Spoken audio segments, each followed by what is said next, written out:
ჩვენი სახელია მოძრაობა სოციალური დემოკრატიისთვის. ძალიან მნიშვნელოვანი გადაწყვეტილება მივიღეთ.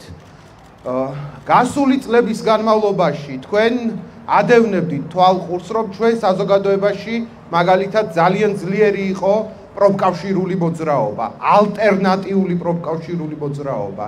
ისინი სახელმწიფოს ზეწოლის მიუხედავად მაინც იბრძოდნენ მუშათა უფლებებისთვის, შრომის პირობების გაუმჯობესებისთვის, იმისთვის, რომ ადამიანებს მეტი თავისუფალი დრო ჰქონოდათ. თქვენ ამ საზოგადოებაში გასულ 10 წლეულში ხედავდით არაერთ მოძრაობას, რომელიც ხმალამოღებული იბრძოდა იმისთვის, რომ ამ ქვეყანაში განათლების ხარისხი და ხელმისაწვდომობა უზრუნველყოფილი ყოფილიყო. ადევნებდით თვალს იმ ძალებს, რომლებიც საქართველოს რეგიონებში, ჩვენი ქვეყნის დედაქალაქში იცავდნენ ჩვენს ბუნებრივ რესურსებს, ჩვენს სასიცოცხლო გარემოს.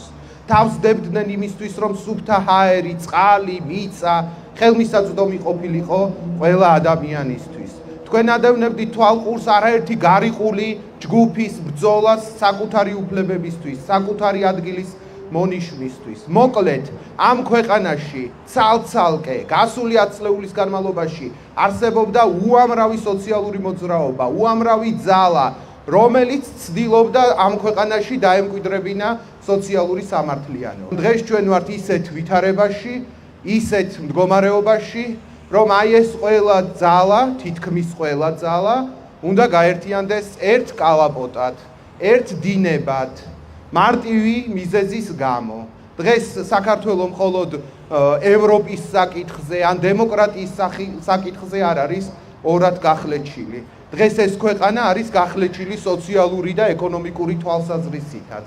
უამრავი ადამიანი ამ ქვეყანაში მეორე ხარისხოვან მოქალაქედ გრძნობს თავს.